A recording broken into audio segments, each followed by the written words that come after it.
ಜಿಲ್ಲಾ ಉಸ್ತುವಾರಿ ಸಚಿವರು ಮತ್ತೆ 6 ವರ್ಷಕ್ಕೆ ಎಲ್ಲರೂ ಬಂದಂತ ಸಂದರ್ಭದಲ್ಲಿ ಇಲ್ಲಿನ ಸ್ಥಳೀಯರ ಒತ್ತಾಯ ಇರುವಂತದ್ದು ಪರಿಹಾರ ವಿಚಾರ ಮತ್ತೆ ರಸ್ತೆ ಅಗಲೀಕರಣ ವಿಚಾರ, ಈ ಸರ್ವಿಸ್ ರೋಡ್ ವಿಚಾರ.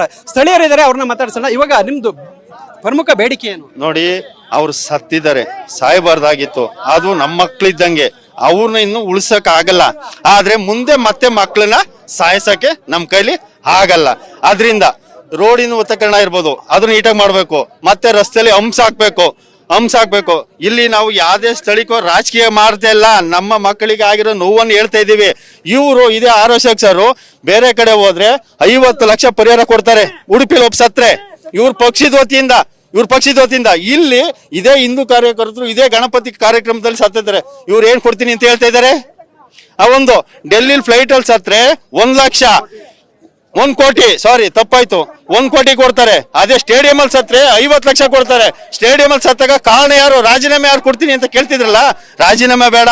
ನಮ್ಗೆ ಇವ್ರಿಗೆ ಏನ್ ಕೊಡ್ತಾರೆ, ಮಕ್ಕಳಿಗೆ ಸತ್ತಿರಂತಾರೆ ಏನ್ ಕೊಡ್ತಾರೆ ಕೇಳಿ. ಇವಾಗ ಸರ್ಕಾರ ಕೊಟ್ಟಿರೋ ಪರಿಹಾರ 5 ಲಕ್ಷ ಏನ್ ಸಾಕಾಗುತ್ತೆ? ಒಂದ್ ಮಕ್ಳು ಇಂಜಿನಿಯರಿಂಗ್ ಓದ್ಸಕ್ಕೆ 5 ಲಕ್ಷ ಕಟ್ಟಿರ್ತಾರೆ. ಇವ್ರ 5 ಲಕ್ಷ ಕೊಡಕ್ ಇವರೇ ದೊಡ್ಡಾಳ? ಇವ್ರು ಕೊಡ್ಬೋದಾ? ನೀವೇ ಅರ್ಥ ಮಾಡ್ಕೊಳ್ಳಿ. ಸರ್ವಿಸ್ ರಸ್ತೆ ಎಲ್ಲೂ ಇಲ್ವಾ ಇಲ್ಲಿ?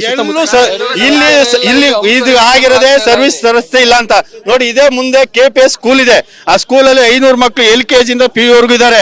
ಒಂದ್ ಅಂಶ ಹಾಕಿದಾರೆ ನೋಡಿ. ಬಡವ್ರ ಮಕ್ಳು ಓದ್ತಾ ಇರೋದಲ್ವಾ, ಹಂಗಾಗಿ ಅವ್ರಿಗೆ ಚಿಂತೆ ಇಲ್ಲ. ಹಾಗಾಗಿ ದಯವಿಟ್ಟು ನಾವು ಕೇಳೋದೇನಂದ್ರೆ, ಮೊದಲನೇದು ಈ ರಸ್ತೆಗೆ ಹಂಸು, ಆಮೇಲೆ ಈ ಸರ್ವಿಸ್ ರಸ್ತೆ ಇಲ್ಲ ಅಂದ್ರೆ ಬೇಕೇ ಬೇಕು ಹಂಸು.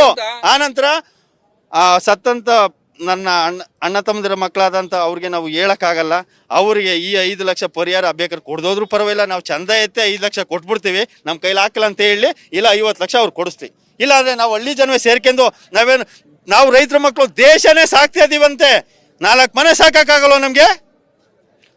ನಿಮ್ಗೆ ಅನ್ನ ಹಾಕಿ ಸಾಕ್ತಾ ಇರೋರು ನಾವು ರೈತರ ಮಕ್ಕಳಿಗೆ ಇವರು ಈ ತರ ಮಾಡಿದ್ರೆ ಇದು ನ್ಯಾಯ? ಅವ್ರನ್ನೇ ಕೇಳಿ. ಅದೇ ಯಾರೇ ಸತ್ರು ಡೆಲ್ಲಿಲಿ ಸತ್ತ ತಕ್ಷಣ ಕೋಟಿ ಪರಿಹಾರ ಕೊಟ್ರಲ್ಲ, ಕೋಟಿ ಕೇಳ್ತಾ ಇದೀವಾ? ಏನ್ ಈ ತರ ಕಾರ್ ತಗೊಂಡ್ ಮೆರಿಯಕ್ ಕೇಳ್ತಾ ಇದೀವಾ? ಅವ್ರ ಅಪ್ಪ ಅಮ್ಮ ಪಾಪ ಊಟಕ್ಕೆ ಮಗ ಆಸರೆ ಆಗಿರ್ತಾನೆ ಅಂತ ಅಂದ್ರು, ಮಗನ ತಿನ್ಕೊಂಡು ಇವ್ರು 5 ಲಕ್ಷ ಭಿಕ್ಷೆ ಎಸಿತವ್ರಲ್ಲ, ಇದು ಸರಿನಾ? ಬಾಕಿ ಇದಕ್ಕೆಲ್ಲ ತೊಟ್ಟಿ ಕೇಳ್ತಾರಲ್ಲ, ಇದಕ್ಕೂ ಕೇಳಿ ಧರಣಿ ಅಂತ.